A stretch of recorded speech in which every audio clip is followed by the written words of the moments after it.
John Renshaw is a man who lives by control. He lives alone in a high-rise apartment, high above the city, surrounded by expensive furniture, locked doors, and carefully planned routines. Everything in his life is precise, clean, quiet. Renshaw is a professional killer, and he treats murder like a business transaction.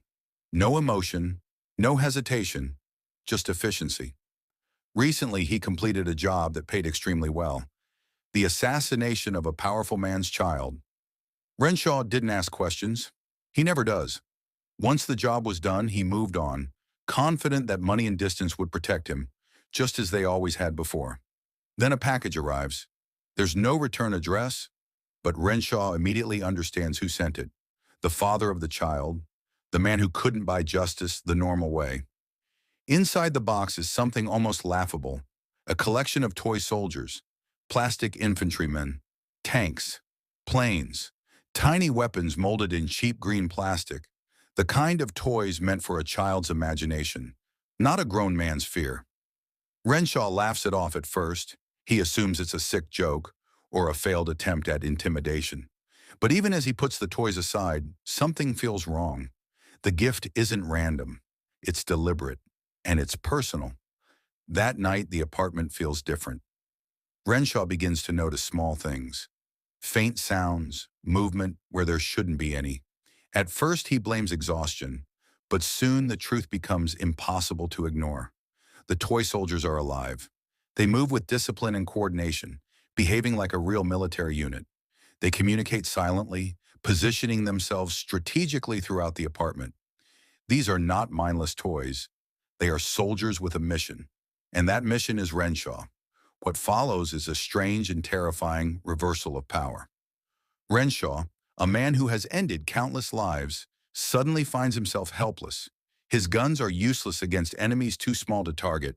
His security systems can't detect them. Every advantage he once relied on fails him.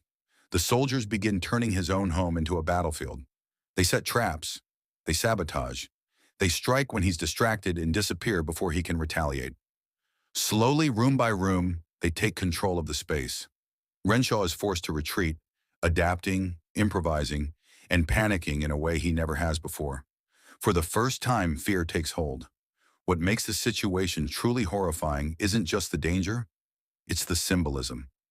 Renshaw spent his life believing that power meant safety, that money could erase consequences, that killing from a distance meant never having to face what he'd done.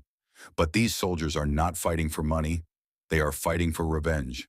As the night drags on, Renshaw grows more desperate. He attempts to crush them, burn them out, overpower them through sheer force. But the soldiers respond with patience and planning. They don't rush. They don't hesitate. They wait. Just like he always did. The apartment becomes a reflection of Renshaw's own past: calculated violence, cold strategy, and no room for mercy. Every corner he turns feels like a reminder that he is finally experiencing what his victims never had: time to be afraid. Eventually, Renshaw understands the truth. This isn't an attack he can survive. They were never meant to escape. Neither was he. This was a sentence, not a warning. A punishment delivered in the cruelest possible way, forcing him to face his own methods, turned against him.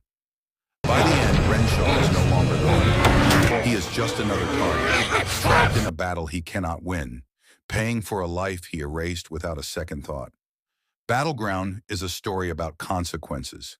Stephen King takes something harmless, children's toys, and transforms them into a reminder that guilt doesn't disappear just because you ignore it. Justice doesn't always come from courts or laws. Sometimes it comes in silence, sometimes it comes in miniature, and sometimes it comes exactly when you believe you're untouchable. Because in the end, no amount of money, weapons, or control can protect you from what you've already done.